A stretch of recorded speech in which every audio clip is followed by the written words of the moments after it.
So if you have any questions, it's a good time to ask now. Yes, David. How do you have any comments on sleep? On sleep? Yeah. How to keep from, I know you can't meditate when you're sleeping. The prescription is sleep less, talk less, eat less, and do more meditation. That's the prescription. But it so happens that you only sleep less when you have made some progress in meditation. And you also only make progress in meditation when you sleep less. This in American language is called catch-22. That means one is dependent on the other. So you have to start both together. The Great Master's recommendation is that you should meditate during sleep, which means before going to sleep, you should have half an hour of meditation. And especially the repetition of words should go on till you sleep. And mostly it has been found that if you sleep with the repetition, if you wake up in the middle of the night, you are still repeating, which means you can do meditation while sleeping. So this was the recommendation. Ultimately, the repetition of words is merely to create a habit in the mind to do something. And the habit of the mind always follows habits. The habit of the mind to repeat the same mantra again and again actually leads to less thinking of other things. So that's one of the aids to meditation. So that is why to take advantage of meditation and sleep, do meditation half an hour before sleeping. And how about the great master? How much sleep did he take? He found out that as you progress in meditation, you need less and less sleep. So he felt that a couple of hours is good enough. And he was quite completely refreshed with that. And it works like that. Thanks. Welcome. Any other question? Yes, Jeffrey. Earlier you mentioned about the dissolution, the grand dissolution, and you mentioned it was below Parbrahm. Would you speak about that and explain that whole business of the dissolution and the grand dissolution?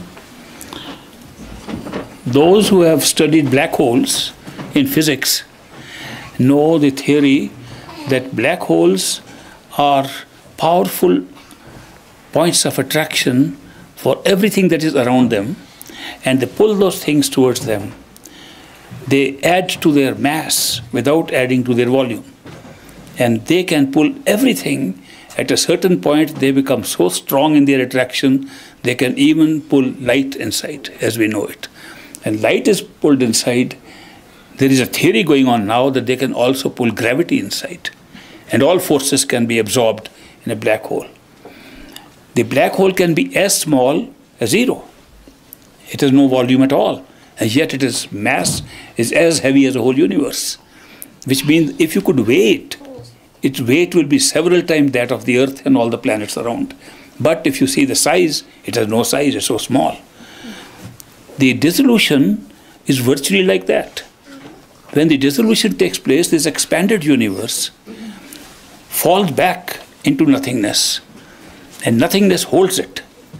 And nothingness holds all that is in it except the life force or the consciousness, which steps one step up and stays there. That means all the souls were at that time having different forms. They step out of those forms and go back one step higher. When the dissolution takes place, which takes place almost every time the age of the mind, individual mind ends, which is 3 to 4 million years, could be a little longer. After that time, there's a dissolution and these things are pulled up, life ceases to be there, and then with the heaviness of that nothingness, it begins again and starts a new journey. This is called Paralaya, which means dissolution. Then there is Mahaparalaya, the grand dissolution. The grand dissolution destroys all mental regions also. It destroys the physical region completely, destroys the astral region completely, destroys the causal region completely, destroys the lower part of Parbrahm completely. So what is left is an upper part of Parbrahm and Sachkhand, which are permanent and have never been dissolved. When the recreation of this system starts again. It's all the same story repeated once again. And then the souls are taken up, and that Kal is then again busy trying to get it. And it's a repeat of the same story again. Now I must tell you that this process has been going on forever. There have been so many dissolutions and so many grand dissolutions that this is almost an unending process. And therefore, most of the time, when we think that we have found something new happening now, it has already happened before. All our lives that we have lived here and can possibly live are already taped and recorded and kept in a reservoir in the causal plane called the Akashic records or the Akashic records. The Akashic records are nothing more than the records of all possible life forms and all possible human lives from that can possible in a physical body from birth to death, and they are in the form of, just as a comparison with physical things, just like a videotape or a DVD. So those DVDs are all stacked up there. Billions of DVDs, because this is such a long period in which to have so many human lives, so many other kinds of lives. When we re-enter this area again, the soul gets a choice. It's a free will choice, real free will, to pick up one of those DVDs. We have all made that choice before coming here. When we make a choice only about the point of entry, which means we can choose which first human life we will have. Now, a human life cannot be set up without prior karma. You cannot have a life here unless there's a cause to create the events of this life. And therefore, the cause has to be created along with the life that you're picking up. So every time when we pick up a life from the causal plane, from the Akashic records, we pull it out, and that has connected to it past lives. Infinite past lives. Because every past life requires another past life. And because every life creates a future effect, it has infinite future lives. You enter one life, and you have all the past lives. Indeed, you have never been through the past lives. It's only when you enter into one life here, you automatically have past lives. It looks like you had past lives, it's your karma, you did this in the past, therefore this is happening. The truth is you just picked up that. It was pre-programmed like that. So it's remarkable. Otherwise, there's no way to enter in this system, which is based entirely on karma, which is based entirely on cause and effect, and have the effects here without a cause. So the cause comes along with the effect. We choose one life, and then while we are having one life, it has all its cause in the previous lives which are added on to it. And we are already ready for the future lives. If nothing happens, then we are trapped there forever. Then we really begin to have cycling after that, according to the predetermined future lives. I just got a magazine from Paul in Socorro, which I studied, and there's an article on time travel in that. It raises the question of the paradoxes of time travel. And this question of paradox of time travel has been raised many times before, because they don't know what actually happens in time travel. And I'll tell you what actually happens. They say the paradox is that if a person can go back in time, say goes back in time 100 years, and his grandfather is there, whose son was his father, who's gone back, he kills his grandfather. How could he be there? That's the paradox. The paradox is, if you can go to the past and create a change in the past, it can lead to a change where you become non-existent. How can that be? You are the one who's gone to see this. This is one of the paradoxes. And they think it's a real paradox which has not been able to explain. Further, the second point that article makes is, which is very interesting, that if you can go to the future and then come back, you know the future, you have no free will. It links the question of free will with time travel. So if you can time travel, there will be no free will, which is very interesting. Now this is just guesswork, what would happen. Now I'll tell you what actually happens. that when you go back in time, you change nothing. You are a spectator. You see your old self. You are not that old self. You are a visitor from the present. You go, you can have a separate body, which can be visible to your old self. But you change nothing. Therefore, there is no paradox, actually. Things move exactly as. So far as free will is concerned, indeed there is no free will, because all things are predetermined. Free will is an experience. Free will is merely a feeling. I have free will. That's it. But that's good enough to create karma. Karma itself is illusion. Free will is illusion. But they work together. Supposing the illusion of free will is removed and we come to the reality, karma will disappear at the same time. Supposing karma's reality is exposed, free will disappear. They work together. So there is no real paradox. I'll give you an example. I, along with a couple, a young man and his wife, we were traveling in Europe. And we were in France, in Paris. And we were sitting on the river Seine, because there's a boat that goes called Bateau Mouche. That is a tourist boat there. You know about it. The tourist boat, we were ready to board it. And there were some buses, tourist buses coming. And one lady stepped out of a bus. We were sitting on a table waiting we had some tea or snacks. There was a little cafeteria kind of thing there on this bank of the river near Eiffel Tower. And we were having tea, and a lady dressed in the most extraordinary clothes, which I've never seen before, wearing strange kind of a dress, came out and stood near us looking at us like this.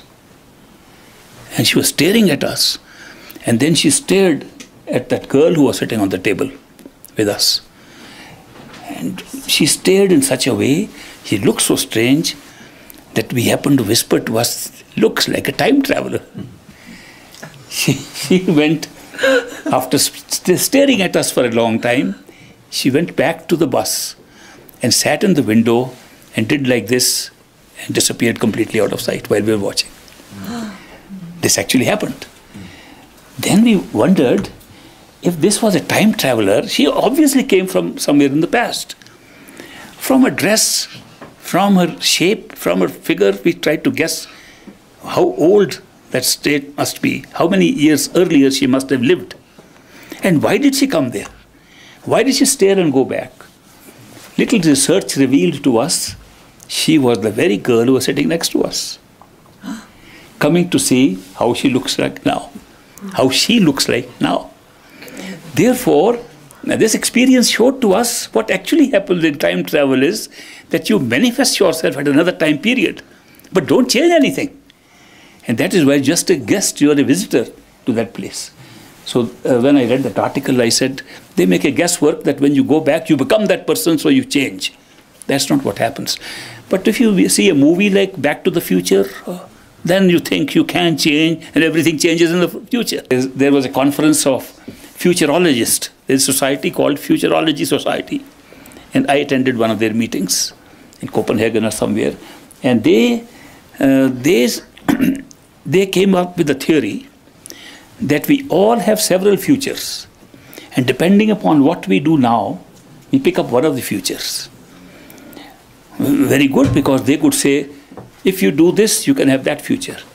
You do this, you can have this future. So they began to draw a chart. If this is your past, you can't change it. One line past. You are here. You are in the present doing things with free will. Depending on what you do now, you go here. Or you go here. Or you go here. Many futures. That there could be many futures, and depending on what you do, you pick up the right future. I got a chance to speak in that conference. I said, that's wonderful. What you are showing is the options available. You're not showing that you actually travel all those. Nobody ever travels more than one future. So I said, if you could go further down without any event, say 100 years later, you will find you only chose one future. Doesn't matter what you did. That your action in the present will be tied up with that one future. Therefore, it looks like we have many options, which is the nature of free will. Free will occurs when we feel we have more than one choice. If we didn't feel we have more than one choice, we would have no free will, nothing to exercise. When we feel we have this option, this option, this option, we can do one of these things. That looks like free will. We don't know that the option has already been exercised and exists in the future. Some of you know the story of my meeting a Sikh gentleman, I mean, not Sikh, Sikh, that means with a beard and a turban, in India. And this was shortly after 1947, and when this happened, and those people were roaming around, and we were refugees. We had run away from Pakistan, which then became Pakistan. So we met these kind of people, and I met one person who said, "Good luck."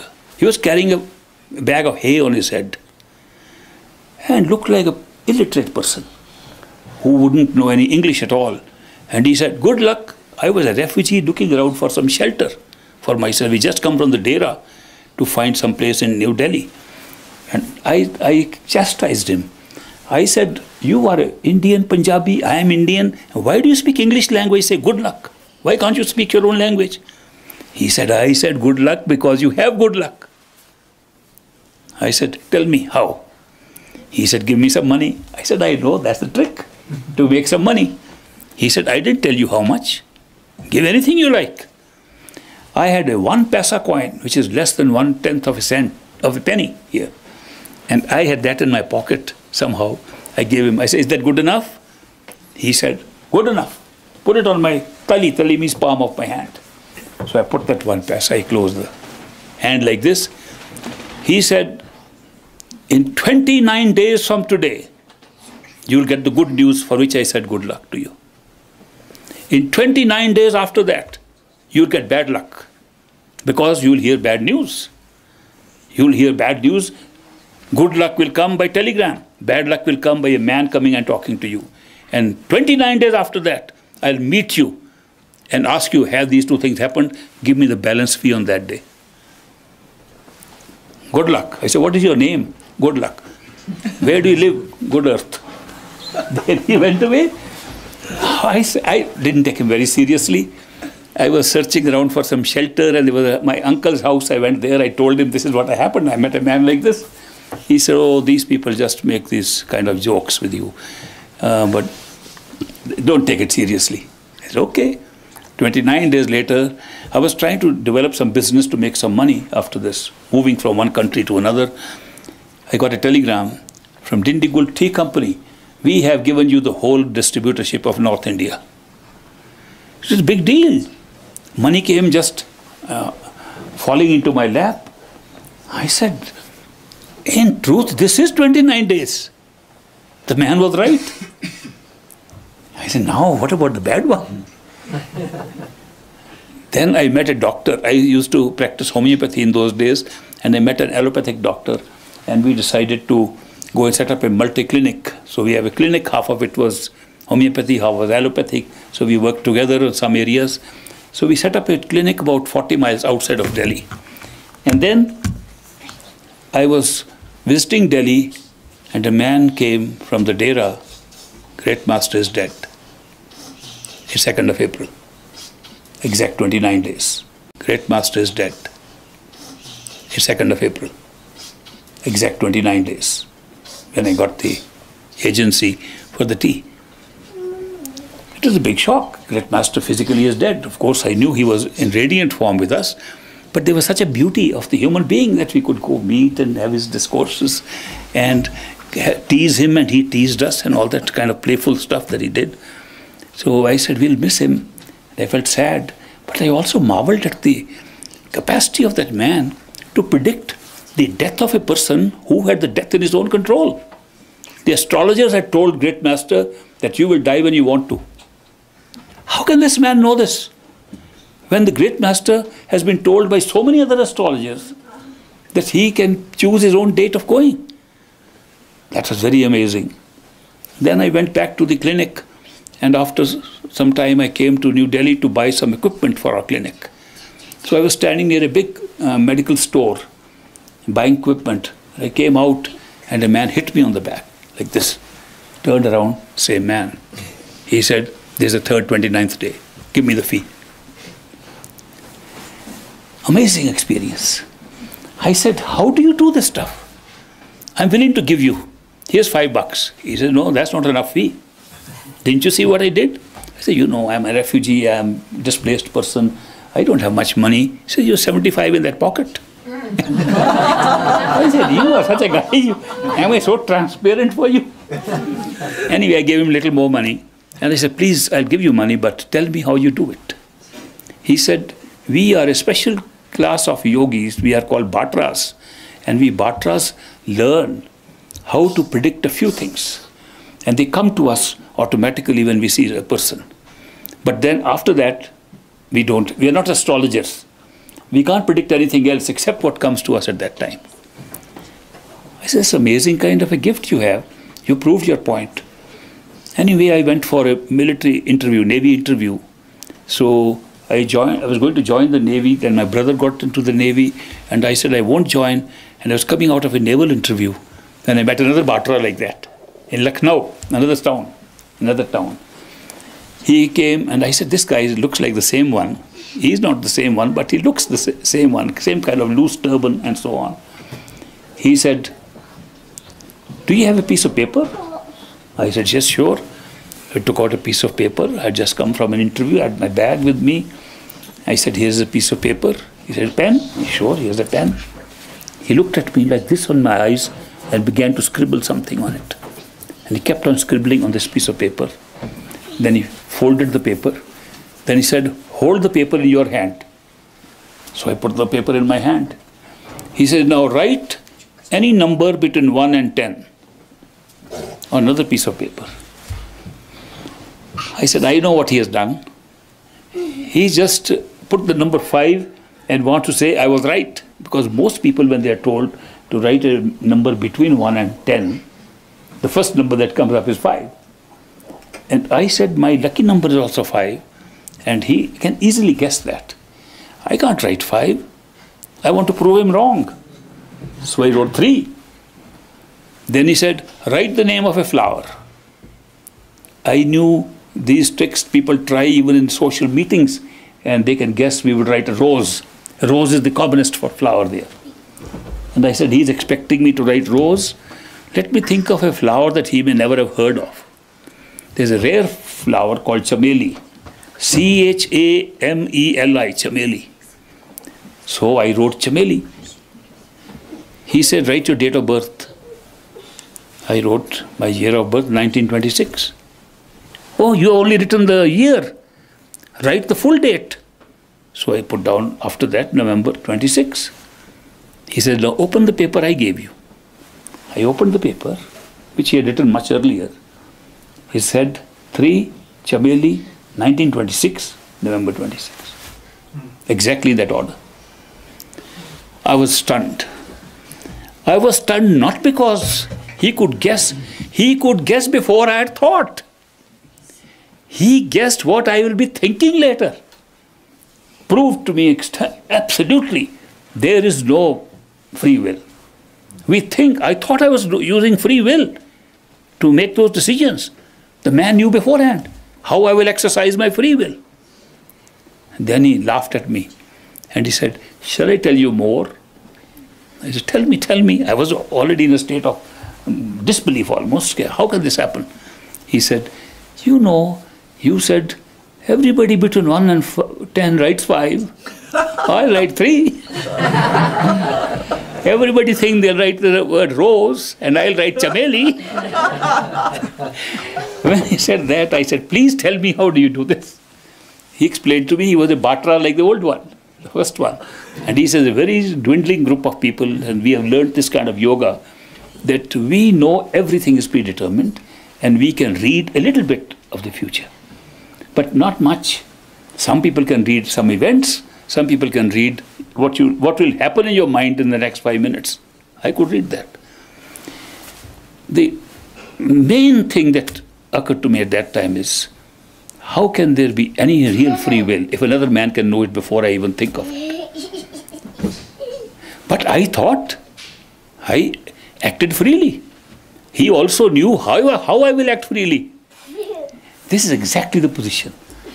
That the future has been written up, including that we will think of the choices, say, what shall I do? Do this or that, and then we'll do that. Even the choice making in our head is recorded in the future. Therefore, it looks like complete free will.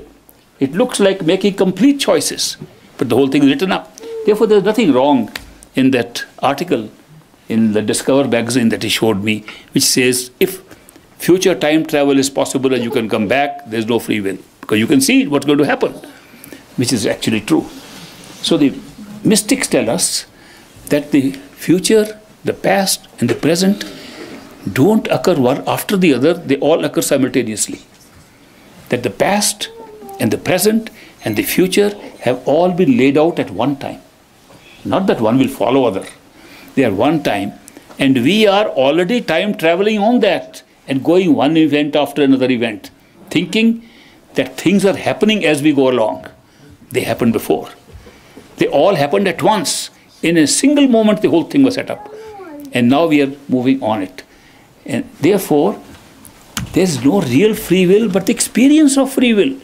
The feeling we have free will. The process of choosing between options. That's the beauty, which makes us feel completely that we are making our own destiny, we are making our own decisions. There is no way to get out of it, because we actually see the choices. I have an option. I can eat my dinner or not eat my dinner. Who can stop me? When I say, I can have my dinner or not have my dinner, who can stop me? My choice. When I look up the future, it says, you will think, I can have my dinner or not have my dinner, who can stop me? That's recorded. The very thing that makes me feel I have free will is part of the future, pre-recorded. Therefore, the thing is totally predetermined. But to make us seekers in this show, to make us seekers and give a reward. Sometimes, you know, a person comes to me, a child comes to me, and I have to make him win. Otherwise, I can't give him the reward. I've got the reward in my pocket. I say, give an answer. And he says, yeah, what is 2 plus 2? 5. Oh yeah, I know you added one more. Here's the reward. I mean, we want to make him win. The nature, the creator, wants us to have the experience of free will. Therefore, with no free will available, with everything being predetermined, how can he give us the experience of free will? By opening up real choices in front of us. They are real choices. And we make a real choice without knowing real choice was made way ahead of us. In exactly the same way like we make it. But then what happens? By having the experience of free will, we get rewarded. Okay, you are very good. You made the right choice. You are a seeker. Now you'll get initiated. Now you go home. The plan is all set up beforehand. All this is set up beforehand. So we make stories to tell that there were 10% of souls that were marked because they said, if we don't like this new world, how will we come back? And the Lord, Creator said, I will come back and take you. But when did he decide that? Everything was decided in one moment, just like this, the whole show. And all that happened, including all the dissolutions, grand dissolutions and recreations. If you go to the Akashic records, which you can, if you go up to, take your awareness up to the causal region, and you will see that the Akashic records, all the life forms are stacked there. And they are stacked in the sky there. That's why it's called Akashic. Akash means sky. The records are placed in the sky, so they are not ordinary DVDs that you need a stand for them. These are possible human lives from birth to death, stacked in the sky like that. So you look up, let me examine that one. And you pull out. You haven't selected it. You're still examining. You're still auditing all the stuff that is available. So you pull out. Oh no, this has got too much bad stuff. Put it back. You take another one. These are possible human lives from birth to death, stacked in the sky like that. So you look up, let me examine that one. And you pull out. You haven't selected it. You're still examining. You're still auditing all the stuff that is available. So you pull out. Oh no, this has got too much bad stuff. Put it back. You take another one. That's great. I'll win a lottery. What happens in the next life? Then I pay for the lottery. Then what happens next time? Then I get trapped. Oh no, I don't want this lottery. Most of the inquisitive people, the inquisitive souls were those who were inquisitive enough to know what will happen if we go there in the adventure land. And they turned around to the Creator and said, what happens? They're still inquisitive. They still want to see. Is there any section in the library of the Akashic Records where there is an escape route which was promised to us? They say, oh, this life is great. Next life, I can meet a perfectly master. And third life, I escape back home. I pull it out. But it says, you'll have some suffering in the first life. Doesn't matter. What about the end? I love what has a good end.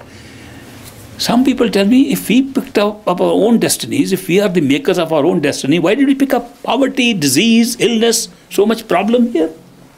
We picked it up because we were not looking at these temporary things that will go away. We looked at the final result, where we can escape from the whole system, from the trap, from the prison. We thought it was worthwhile. Now, as it happens, it's all a combination of good and bad. But this we thought was so good to be able to get out. We didn't mind a little inconvenience here and there. So we picked up those things. Now when we don't know the future, we have been obstructed through the grace, a particular grace called ignorance. And that's why they say ignorance is bliss. The ignorance of the future makes us having this bliss, because we can make a choice, a seeking. A choice that's predetermined by the DVD we picked up. The choice was written up there when we made the choice. The only time we made the choice was then, not now. There are very few occasions when consciousness makes a choice. Now I'm revealing a secret about consciousness. Consciousness per se is experiencing things that it projected and created. And it created everything at once. Where was the choice element put in? The choice element was put in when the first blast of creation took place. That was real choice. Consciousness made a real choice of what kind of worlds to create, what kind of levels to create, what kind of show to create. And it all happened at once, and time was introduced into it afterwards. The real choice of the ultimate creator. Second choice, when the individuated souls came and they said, you can go into a new adventure land called the astral and physical plane, now make a choice. So we looked at the Akashic Records, which had been preordained before us. The one who made the choice earlier, he knew which record we will pick up. There was no real choice even then. But we got the experience of examining each one. No, not this, not this, not this. That's a good one. He had made a design that when we pick up, we will say, not this, not this, not this, that one. We thought we made a choice. Second experience of making a choice. Third experience of making a choice. When we are born as human beings, with discrimination and with the ability to use free will, then we see this option there, this option there. Should I do this? Should I do that? Should I do this? And they say, I'll do this. This suits me. I like it. The very Akashic record had said that we will do this. And the fact that we would pick up that Akashic records by choice was known to the Creator even that time. This is a very wonderful thing, how it is set up. That we can have, finally, we again experience a choice, then we die. Only one choice we get when we die, because our karma, our actions have already led to a series of results in front. We've done some bad things. We have been destined to have 15 days in hell. But we did a lot of good deeds, helped so many people, gave charity and all that. So we have 6 weeks in heaven. Particular heaven earmarked, your seat number so-and-so in that heaven. Hell, bench number so-and-so. Okay? One doesn't cancel the other. So when we die, the whole of this life flashes in front of us. Whenever a person dies, this in very rapid motion, we see the whole of life. Oh, this is the implications. That's what's going to happen. That's what we are picking up from there. And another being outside of us begins to design our next life. He designs the next human life. And we call him the angel of death, or we call him Dharamraj, or we call him the Lord of Death. He sits right when we die, unless we are initiated. If you are initiated, then it's a different matter. If you are not initiated by a perfect living master, it's that Dharamraj who decides, based on our life which he has shown to us in a very rapid flash. He says, this is your life. Till you become a human being again and get a chance to do things or have experience of free will. 15 days in hell, 45 days in heaven, 3 months as a flea, 2 months as a dog. He said, I'm skipping a lot of life forms. Don't worry, it's not too bad. Okay, then you become a monkey and then you're human being again. In so many years you'll be there. Okay, is it okay with you? I say, do I have a choice? Can I reject all this? Of course not. The only choice you have is hell first or heaven first. That's the only choice we get. And it's amazing how divided the vote is on this thing. One would assume that they all want heaven or something. No, half want hell first. Supposing you people sitting here, you got a choice that you have to spend 15 days in heaven and 15 days in hell after you die because of your karma. Would you like to select hell first or heaven first? Those who are in favor of hell first, raise your hands. Those in favor of heaven first, raise your hands. See, it's a divided vote. Why is it divided? Because the mind, again in making a choice, is evaluating this choice. And those who want to do with hell first, they say, get it out of the way. So at least we can enjoy heaven. If we take heaven first, we can't enjoy heaven. We are always afraid hell is following it. Good reason for those who chose hell first. Heaven first says, if I take heaven first, who knows, I may be able to change and never go to hell. Why not take a chance? So this is such a split thing that Dharamraj, who controls and gives a choice, himself is baffled by the divided vote that he gets at that time. There are no other real choices we ever get. In all other life forms, we just go through it through instincts, through pre-programmed actions, through pre-programmed thinking. Now there is an article in the same magazine about birds being able to think better than human beings, because without a compass, they can fly 5,000 miles and reach the right point. Every year they do it. And they've examined some ravens, some kind of ravens, who can train others, who take care of others. And we see some innate wisdom in some of these birds. If you see the bird flying in a formation, in a V formation. Have you seen the V formation? The birds flying in a V formation, that there's a lead bird and the other birds following, the two lines, and one line is longer than the other. Have you ever noticed that? At least 3 birds longer. What's the secret? The secret is the strongest bird is in front. When he flaps the wings and pushes forward, the draft created, the vacuum created, is taken advantage of by the following birds. So they all take advantage. And so they share the thrust that is created with their wings, and they participate, is not wasted. It's great wisdom. It's wisdom with the aviators are starting learning how to streamline. What about the 3 extra? Now these bird watchers have examined that if one of the birds falls, these 3 are the rescue team. They will leave that group, go down and try to bring it up, or see this finished, then they leave it and come back and join. What kind of wisdom is this? Are the birds more wise? Are they wiser than human beings, that they can do this? Or look at the bees. Have you seen a beehive? A beehive is made by these bees, and every hive, every hole in which they lay an egg has 8 sides. Do you know how precise that is? To the 10th decimal point of a millimeter. Exact, every side.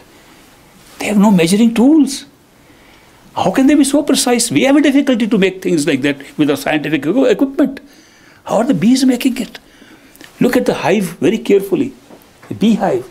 And there's a queen bee sitting in the center, a little bigger than all the drones around. And she's a little bigger and a little fatter. You will never see a drone with his back to the queen bee. They're always with the face forward. When they withdraw from the hive, they withdraw backwards till they are out and then fly. They never show disrespect to the queen. Were they told manners? Were they told royal manners? How to deal with the queen? And they always do this. Explain this. How do you explain this? Very easy. It's totally pre-programmed for them. There's no free will at all. If that free will, they'll make a lot of mistakes, like we do. With our free will, we make mistakes. They never make mistakes because it's pre-programmed. This is called a well-programmed instinct. Where does it occur? It occurs physically in the DNA molecule. In the DNA molecule in their brains, pre-programmed, they work exactly according to it. Our DNA molecule says, oh, we have choices, we'll have to make choices. Sometimes we'll make mistakes, then we say, oh, I'm sorry. And then we'll hold the guilt, and we'll come back again to pay for the guilt.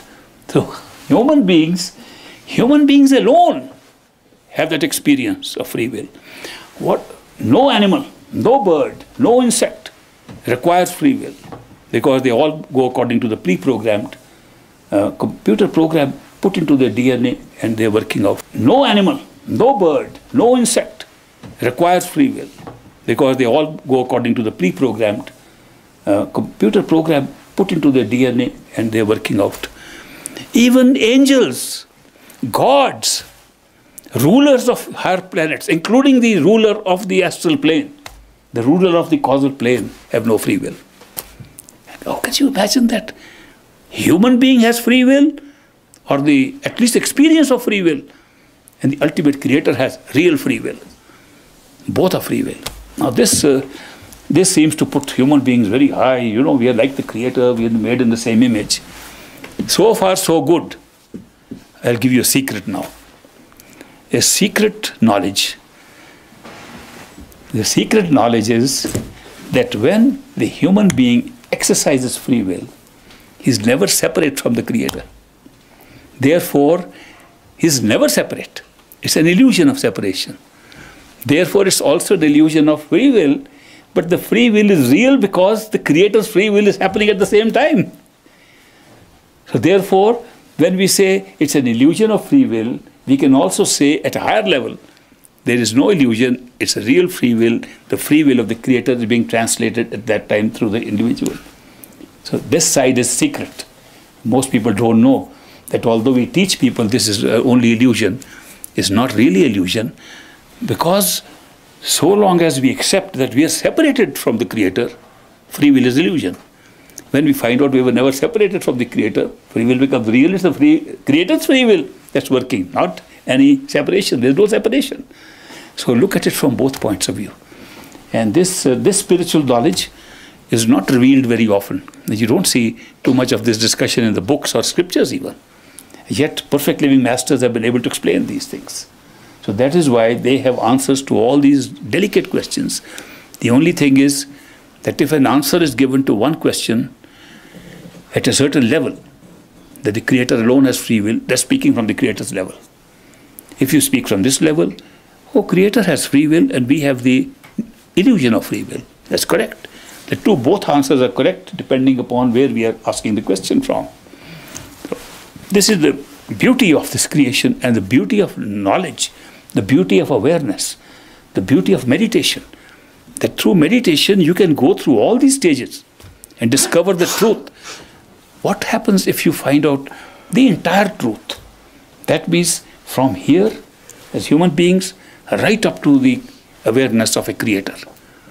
If you explain the whole thing, you'll have no question left to ask at all. There is no question. It's just one setup. It's fully explained. The system itself explains itself. So that is why sitting here with blocking ourselves from reality, saying, no, this is real, we want to make this real, we have all questions. Then we can ask all the questions. When we find out what the real is, there is no question. But you can still ask questions if you want.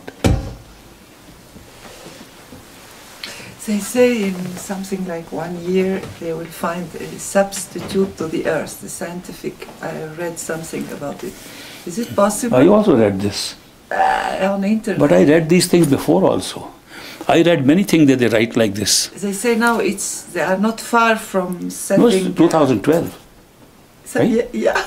Yeah, I read 2012. Is it possible? What are they talking exactly about? They want to scare people. They want to show that we know something, and then it will pass, then they'll fix some other time. Then it'll be 2018 then. I have read, Nostradamus said, this world will come to an end in 1984. I remember that. Big news. Not 83? 84. 84 came and went. No, 93 is going to be very bad. You know, he said that. Okay, 93 passed. There used to be a lady in the East Coast named Varna Powell. Some of you knew her, Varna Powell. She used to get all this information from some friends of hers who had come from other planets. Did you know that? She introduced me to her friends. This one is from Jupiter, this one came from Mars. So I met those ladies there, and they kept on telling her the catastrophes. Now something very bad is going to happen next Sunday or Saturday. And she would get so worried and call me. Please do something. I said, don't worry. It's taken care of. Then I would get a call. Thank you, thank you.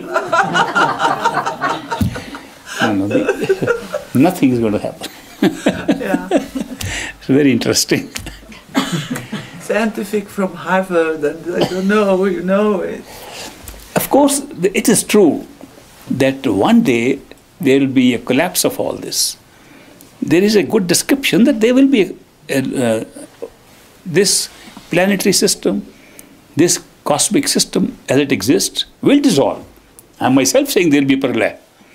But the Purlaya is so far away from from this particular generation. We won't be here in these bodies. We may be there in some other bodies to see it, but not in these bodies. We won't be here. So that is why, so far as we are concerned, don't worry. Ishwar, well, how do you explain there are so many? I can issue an insurance policy. And insurance, it won't happen. Give me high premium though. I can issue a lot of insurance policies. No, nothing is happening. So they ask these, it's not merely that we have a theoretical knowledge. Theoretical knowledge is one thing. To say the creation is set up level by level. Creation is set up in this particular way. It's very theoretical. People can design it. Mind loves to design stages, numbers. If somebody says this is going to be big chaos, it means nothing. It will be chaos in 5 steps. This will happen, this will happen, this. Oh, that must be right. Why divide into 5 steps? So every time you do a classification, the mind loves it. It must be true. It's classified in certain classes. So that is why people make this big story. They made a chart. Here's a physical plane. I see the chart sometimes. Physical plane, astral plane, one above the other. Nothing is one above the other. In truth, the chart shows like that. We'll rise one after the other like this. The whole thing is at one place. It's just the opening of awareness, one after another, a layer. And therefore, the chart is slightly misleading. I even question this. Which is a higher plane, the astral plane or the physical plane? In the chart, the astral plane is higher. In terms of weightlessness, no gravity, people who have too much weight, they love that place. They say, we don't have to take any pills, don't have to exercise. We lost our weight. They like that plane. But some people don't. If you are there, no chance of going to Sachkhand. Did you know that? If you are here, you have a chance. How can you call that better? Here you have this wonderful, unusual, rare experience of the experience of free will, making choices. There's no experience there at all. Neither in the astral plane, nor in the causal plane, nor anywhere else, except in Sachkhand. How can you call them as better or higher? But the chart says it's higher. The mind loves to see it. This is lower, this is higher, this is a step higher, this is number 1, 5. The use of numbers, to use numbers and say classes one after the other, is so useful. I'll tell you today, when I was at college, I stood for the position of president of the Students' Union. We had to make a debate. We had to present a debate. About 10 candidates, they all spoke to win. And they said, oh, we did very well in our examinations, we have done very well in sports and athletics. They made speeches like that. I prepared my speech. I prepared speech, 10 points. And I printed a small leaflet, 10 points. And I happened to be the last speaker. I said, what are these people talking about, their height and their things? What are they going to do for you? I have 10 things to do for you. Throw the paper around. I put some few key people to throw the paper around. I was elected by overwhelming vote. More than majority vote I got. Why? 10 points. Had I given a general narrative, nobody would have bothered. The human mind loves this stuff. To put it in an order and how many classes it has. And to put it in numbers. And say 1, 2, 3, 4 must be right. So that is why even the theoretical description is appealing to the mind. But it's not absolutely accurate. The accurate thing you can only discover through actual experience of going through the experience of opening up more awareness, more awareness. The journey from here to Sachkhand is not a journey that travel anywhere. It's a journey of knowing more, journey of opening up your consciousness to more and more. The journey from here to Sachkhand is not a journey that travel anywhere. It's a journey of knowing more, journey of opening up your consciousness to more and more. And it opens up and you shut off an external, more unreal awareness and open up something more real than that compared to that. Then one more real. Ultimately you find out you are always there. No soul that has reached Sachkhand has ever said, oh, I'm glad to be back home. It says when it reaches home, I knew I was always here. I had never left.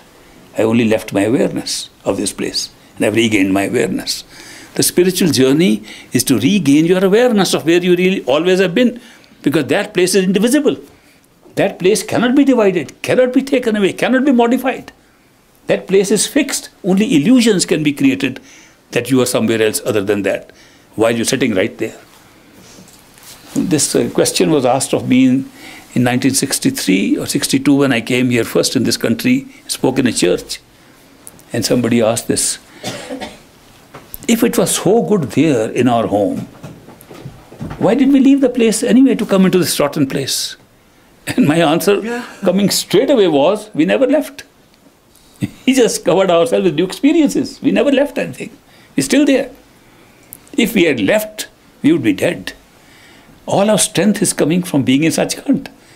Our consciousness has never been split, but we have covered ourselves with a series of illusions, which we call levels of consciousness. We have covered ourselves with a series of illusions, which we call the bodies, physical, astral, causal. These are all series of illusions covering us in the right place where we are. When we remove these coverings, we find we were always there, that we never went anywhere. Somebody asked me to write a chapter in his book. He was writing a book on the spiritual journey. So he asked me to write a journey about the difficulty that you face based upon an English novel, The Pilgrim's Progress. I don't know if you have read that by John Bunyan. Pilgrim's Progress. He writes, I passed through the vales of depression, then I passed through the mountains of this. So he gives a whole description. It is all taken from the vales and mountains of New England. England actually, proper England. So he has an image of all the countryside and he puts that in allegorical form. And he makes an allegory that that's how he's going on his spiritual journey. So they wanted me to write on the spiritual journey, one chapter in his book.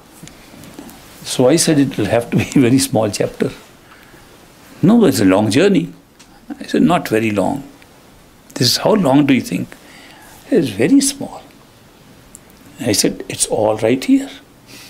You discover everything. You just remove the covers and you find you are there.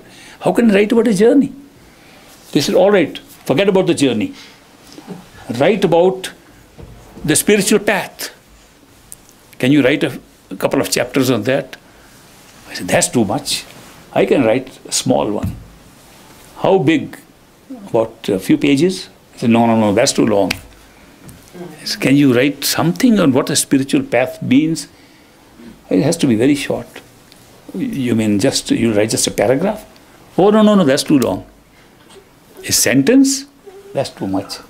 How is it? How much is it? One word, love. Oh, wow. And that ends it. Where's the other spiritual path? The rest is all exposition. The rest is to add more words which appeal to the mind. The mind says, that's very good. See how well you written up all this. So these are a lot of things that have been done for the mind, because we have to somehow tackle this obstacle that has been placed in our awareness, the obstacle of our own mind. And once we are able to overcome that, we find things are very simple. The path to the spiritual goals of Sachkhand is not what we think it is, not that difficult.